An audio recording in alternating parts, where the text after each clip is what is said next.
Cord clamp is kept in which tray of labour room. पहला question है जो आपको यहाँ पे दिया है कि जो कॉर्ड क्लैंप है उसको कहाँ पे रखते हैं, कहाँ पे, लेबर रूम में। ठीक है, तो एफिजिट्रॉ में उसने ऑप्शन में पूछा है, बेबी ट्रे दे के पूछा है, डिलीवरी ट्रे और मेडिसिन ट्रे। तो जो कॉर्ड क्लैंप होती है, कॉर्ड क्लैंप जो इसको कॉर्ड को क्लैंप करने के लिए जो चीज़ें काम में आती हैं, तो कॉर्ड क्लैंप को हम कहाँ पे रखते हैं, डिलीवरी ट्रे में। एक डिलीवरी ट्रे होती है जिसमें डिलीवरी का सामान होता है, उसमें ही हम कॉर्ड क्लैंप को रखते हैं।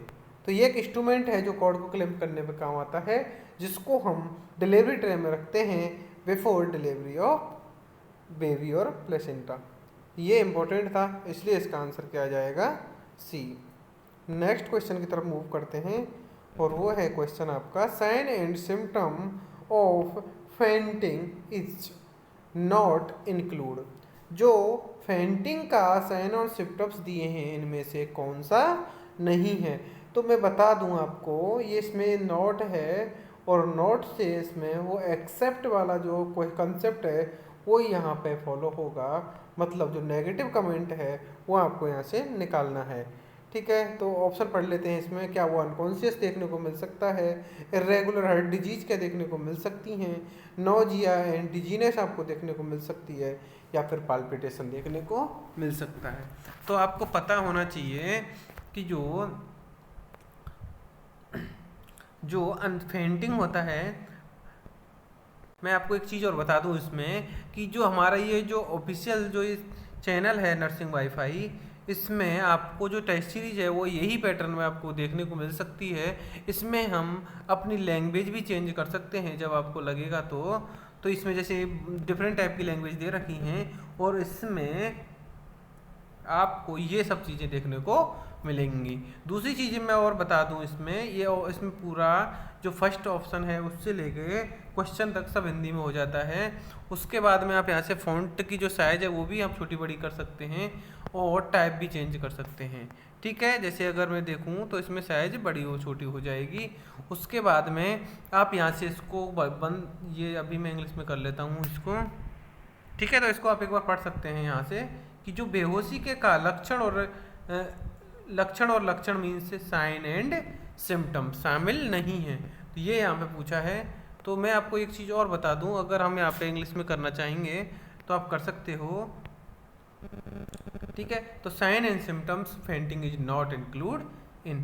तो अनकॉन्शियस में हो सकता है क्या, जी हाँ, क्योंकि फेंटिंग का मतलब होता है बेहोश होने वाली स्थिति, बेहोश होने वाली स्थिति। तो वही चीज़ मैं आपको बता रहा था कि अगर आपको इंग्लिश में कोई क्वेश्चन समझ में नहीं आ रहा है तो आप इसको इंग्लिश में मतलब हिंदी में ट्रांसफ़र करके देख सकते हैं। शायद ये मेरे को भी समझ में नहीं आ रहा था, इसलिए मैंने आपको देख के बताया है। तो क्या बेहोशी वाली कोई स्थिति है जिसमें आपको क्या पेशेंट अनकॉन्शियस हो सकता है, जी हाँ। इरेगुलर हार्ट डिजीज है, जी हाँ। नोजिया और डिजीनेस भी देखने को मिल सकती है, लेकिन जो पाल्पिटेशन है वो आपको यहाँ पे देखने को नहीं मिलेगी। तो ऐसा नहीं है कि समझ में नहीं आ रहा है, लेकिन आपको पता होना चाहिए कि आप ऐसे हिंदी में भी यहाँ से ट्रांसफ़र कर सकते हैं। इसमें और बहुत से सारे ऑप्शन हैं, जैसे इसमें क्लोज प्रैक्टिस हो गया, इसमें देखो ये क्लोज प्रैक्टिस हो गया, ये क्लियर रेस्पॉन्स हो गया, और लास्ट में है जो ये मैं आपको बता दूं कि सी करेक्ट आंसर, इसमें आप करेक्ट आंसर भी टिक करके देख सकते हैं। ठीक है, वो भी हम देख लेंगे अभी। और दूसरी चीज़, अगर आप इसमें टिक करते हैं ए ऑप्शन, बी ऑप्शन, तो ये आपका ग्रीन हो रहा है। ठीक है, अगर आप इसमें डी ऑप्शन करेक्ट करेंगे, पाल्पिटेशन नहीं होता है, तो आप यहाँ पे देख सकते हैं वो आपको बताएगा कि इसका करेक्ट आंसर क्या है, डी। और इसके बाद हम यहाँ पे क्लोज ऑप्शन कर सकते हैं। तो ये एक वहाँ पर हमारा मेथड है। यहाँ पे जो टेस्ट सीरीज चल रही है उसमें हम इसी प्रकार के, उसमें आपको एक चीज़ और मिलेगी, यहाँ पे मिलेगी आपको एक कॉर्नर पे सबमिट एग्ज़ाम। तो आप सबमिट भी कर सकते हैं जब आपको लगे कि अब हम यहाँ पेपर हमने कंप्लीट कर दिया है। तो लाइक जैसे दिल्ली एम्स का जो पेपर होता है वही साइट पर हम जाके सेम ऐसे ही आपको फील आएगा और आपको प्रैक्टिस हो जाएगी किसके लिए, नेक्स्ट जो नॉर्थ सेट आ रहा है उसके लिए। आपको ऐसा लगेगा नहीं कि वहाँ पे हम पहली बार एग्ज़ाम दे रहे हैं, आपको लगेगा कि हम डेली ही वही साइट पर जाके एग्ज़ाम देते थे। और इसलिए चलो अभी इसी चीज़ को हम आगे बढ़ते हैं और 13 क्वेश्चन की तरफ मूव करते हैं। Average blood pressure in a term baby is around. Term baby का उसने ब्लड प्रेशर पूछा है, ठीक है। तो वो आपसे पूछना चाहता है कि टर्म बेबी का ब्लड प्रेशर कितना होता है, क्या वो 60/40 होता है, 80/50 होता है, 100/50 होता है, या फिर 40/20 होता है, ठीक है। तो वो जो ब्लड प्रेशर होता है किसका, बच्चे का, वो कितना होता है, 60/40 होता है। और नॉर्मल अडल्ट का कितना होता है, 120/80 mm ऑफ Hg। तो ये इसका आंसर हो गया ए। यहाँ से आप करेक्ट आंसर देख सकते हैं। अगर मैंने सेलेक्ट नहीं किया है तो वो बोलेगा कि आपने कोई चूज नहीं किया है, लेकिन अगर किया है तो वो कॉन्ग्रेचुलेसन बोलता है, ठीक है। नेक्स्ट क्वेश्चन की तरफ मूव करते हैं। Increasing the acid content of food is effective in preventing the growth of. अगर किसी में एसिड कंटेंट ज़्यादा है, किसमें, फूड में, तो वो इफेक्टिव होगा किस चीज़ को रोकने के लिए, क्या वो क्लोस्ट्रीडियम बोलिटिनियम को रोकने के लिए, साल्मोनेला को, या फिर वायरस को, या फिर ईस्ट को। तो जो क्लोस्ट्रीडियम बोलिटिनियम है उसको रोकने के लिए एसिड कंटेंट होता है फूड में, वो इफेक्टिव होता है और उसका बैक्टीरिया का जन्म नहीं हो सकता। तो इसलिए इसका आंसर ए है। आप यहाँ से करेक्ट आंसर जैसे करने से देख सकते हैं, तो आपको कॉन्ग्रेचुलेसन। एक चीज़ और बता दूँ, अगर आप यहाँ नेगेटिव आंसर या गलत आंसर आप चूज करते हैं तो आपका आएगा रॉन्ग आंसर लिखा, ठीक है। तो ये भी आप यहाँ से अपना वो निकाल देना। इसमें आपको बहुत अच्छे से एक ये ऑप्शन भी है जिससे आप क्लियर ऑप्शन भी कर सकते हैं। तो सेम टेस्ट सीरीज है, आप में से अगर आप एग्ज़ाम देंगे तो आपको रैंक वाइज भी इसमें पता चलेगा कि आपकी रैंक कौन सी आएगी, तो वो भी ठीक है। नेक्स्ट क्वेश्चन है, immunoglobulin present in breast milk. Breast milk में कौन सी इम्यूनोग्लोबिन प्रेजेंट होती है, कि ए होती है, डी होती है, जी होती है और एम होती है। तो ब्रीस्ट मिल्क में आपको पता हो तो IgA ब्रीस्ट मिल्क में पाई जाती है, ठीक है। नेक्स्ट क्वेश्चन है, BCG vaccine and diluent is stored at which temperature. जो BCG वैक्सीन होती है वो डाइल्यूटेंट को कितने टेम्परेचर पर हम प्रिजर्व करके रखते हैं, या फिर BCG वैक्सीन को हम कितने डिग्री पर रखते हैं, क्या -2 to -8 डिग्री सेल्सियस पे, +2 या +8 डिग्री सेल्सियस पे, -1 और -5। और ये सब अगर मैं बताऊं तो ये लॉजिकल हैं। आपको कन्फ्यूजन हो रहा है यहाँ पे तो आप देख लेना, क्योंकि जो BCG है वो हम रेफ्रिजरेटर के उस कॉर्नर में रखते हैं जहाँ पे टेम्परेचर होता है -2 to 8 डिग्री सेल्सियस, ठीक है। नेक्स्ट क्वेश्चन है, visible part of the year is called. जो ईयर का विजिबल पार्ट है उसको क्या बोलते हैं, क्या उसको हम बेसिलर मेम्ब्रेन बोलते हैं, ईयर पिन्ना बोलते हैं, ईयर ड्रम बोलते हैं और टिम्पेनम बोलते हैं। तो अगर आपने कान देखा है तो ये ड्राइंग अच्छा नहीं है, लेकिन मैं आपको बता दूं कि जो ये वाला पोर्शन होता है किसका, ईयर का, अगर किसी का ये कान है और ये अगर किसी का फेस है,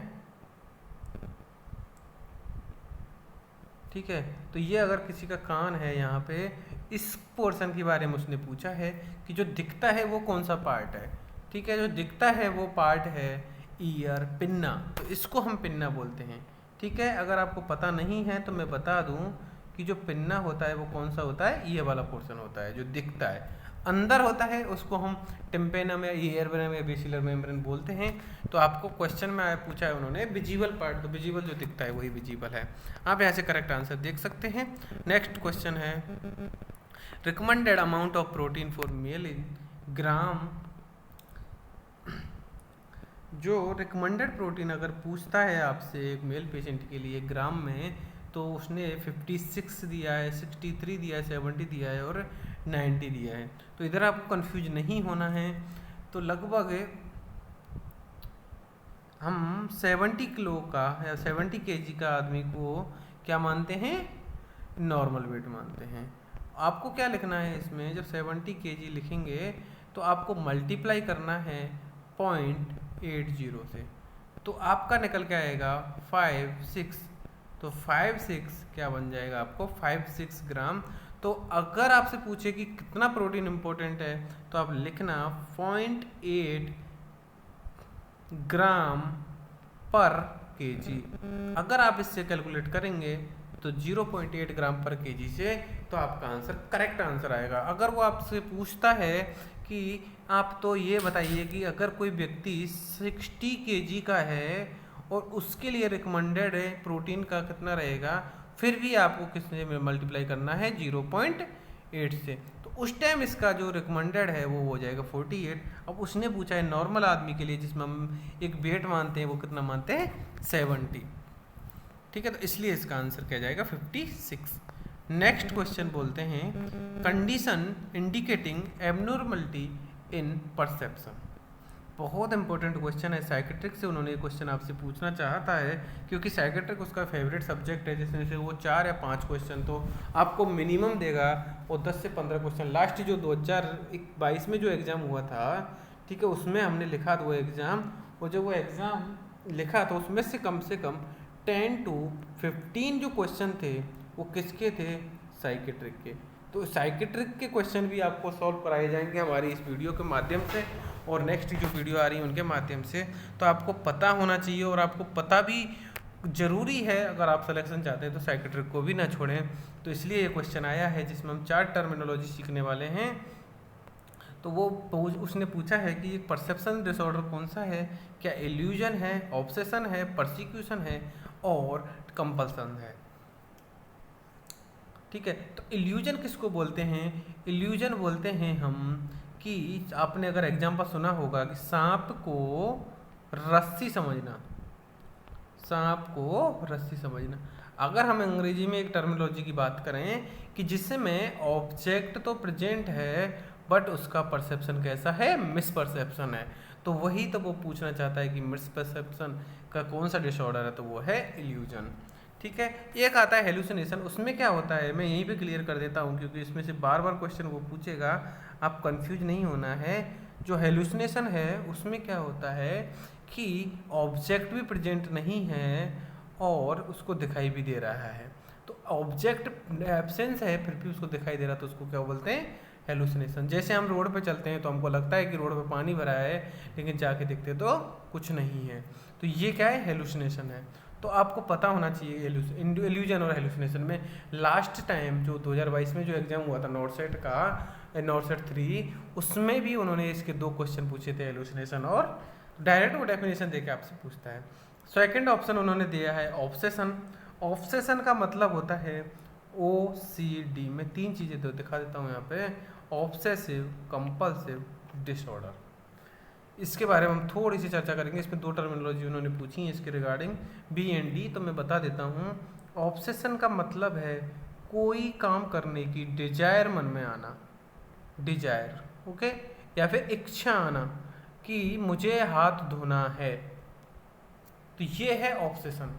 और कंपल्सन का है कि वो जो हाथ धो रहा है, एक्ट कर रहा है, हाथ धो रहा है, एक्ट कर रहा है, तो उसको हम बोलते हैं कंपल्सन। तो यहाँ पे मैं बताना चाहता हूँ आपको कि जो ऑब्सेशन और कंपल्सन में डिफ्रेंशिएशन भी आ जाता है, क्योंकि हमको जो पढ़ाया गया है वो पढ़ाया गया है ऑब्सेसिव कंपल्सिव डिसऑर्डर, मतलब हाथ धोने का, लॉक लगाने का।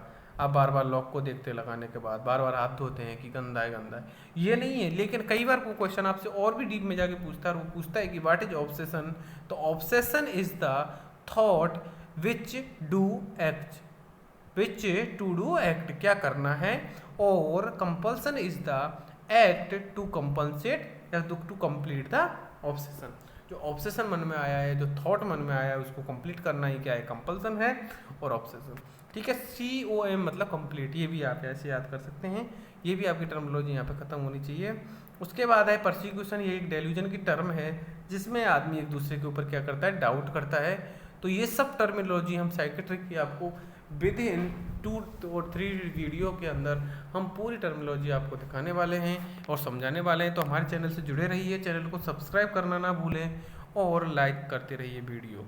ठीक है, और अगर आपको पसंद भी आ रही है और अपने दोस्तों के साथ शेयर करना चाहते हैं तो वो भी आप कर सकते हैं। नेक्स्ट क्वेश्चन है और वो है tapped sponging is given in. Tapped sponging पूछा है उन्होंने कौन सी डिजीज में दी जाती है, कौन सी कंडीशन में दी जाती है, ऐसे उसने पूछा है। मलेरिया फीवर में, हाइपरथर्मिया में, बोथ ये भी और नॉन ऑफ दी अबव। ठीक है। मैं बता दूं आपको, जो टैपिड स्पंजिंग का मतलब क्या है कि एक हम यहाँ पे एक कॉटन है, ठीक है, इसको हम कूल कर लेते हैं, ठंडा कर लेते हैं, या जो पानी से भिगो लेते हैं, उसके बाद में जो बॉडी है उसके ऊपर हम उसका क्या करते हैं, स्पंज करते हैं, स्पंजिंग बात बोलते हैं।